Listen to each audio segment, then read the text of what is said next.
Okay, if both sides of the equation have the same term, added or subtracted, so now we're dealing with terms, not just numbers, then the new equation will be equivalent to the original. So what am I talking about? We've got pronumerals on both sides. Here we've got 5a, and we've got 2a of this equation. So just like we did with, we could subtract 10 here, which we would do eventually, we want to get the add or subtract the terms, the whole term, so 2a is an example of a term, so that the pronumeral appears only on one side, so we can figure out what it is. So in this case, I said the terms we want to get equivalent equations for, there's 5a on one side and there's 2a on the other side. Now, I could subtract 5a from both sides and have 10 equals 13 plus, but then I'd have a negative number. So it always makes sense to stick with the side that has the larger quantity so you don't end up with a negative number. So that's why we've done here.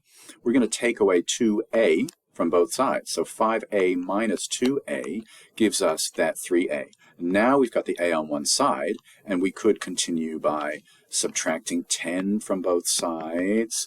That gives us just plain old 3a equals 3, and then we would find that.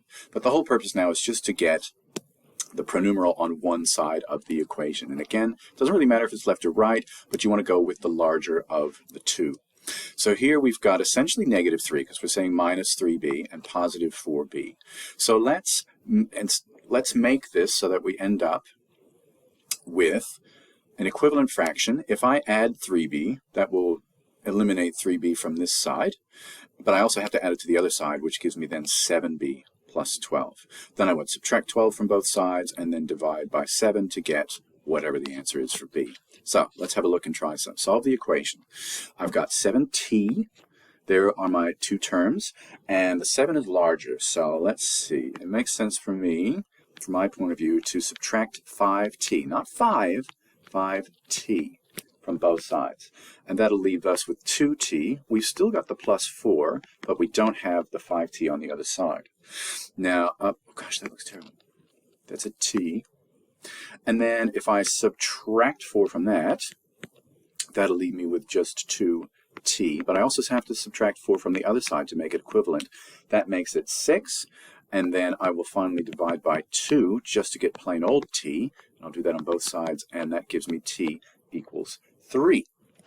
Looking over here, my terms that are the same are 6x and 3x. So just as we did before, let's see, 6 is bigger, so I'm going to add 3x to get rid of x on this side, and I must do it on the other side as well. So adding 3x gives me 9x, and I keep the plus 4, and I'm just left with 22 on this side.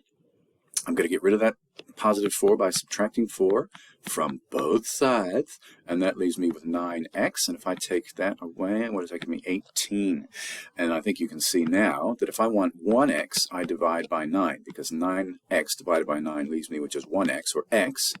18 divided by 9 leaves me with x is equal to 2. Now, this one's fun. So if I've got 7u, I've got 2u, and 2 is the smaller one. So this is going to be great. You're going to love this. So I'm going to subtract 2u. This is nuts, right? What are you doing, Miss Person? It's crazy. Minus 2u on both sides leaves me with crazy nothing. I've taken it away. I haven't divided. I've taken it away. And I'll take those 2 away. I've got 5u. But look, I'm not done yet. I'm then, in order to handle this 20, I'm going to add the 20 to both sides, and now my 0 has become 20. 20 plus 0 plus 20 is 20. And I'm left with just 5u, and of course now I divide that by 5 to get just 1u. I divide this by 5 to get the answer being 4. 4 equals yay. Yay.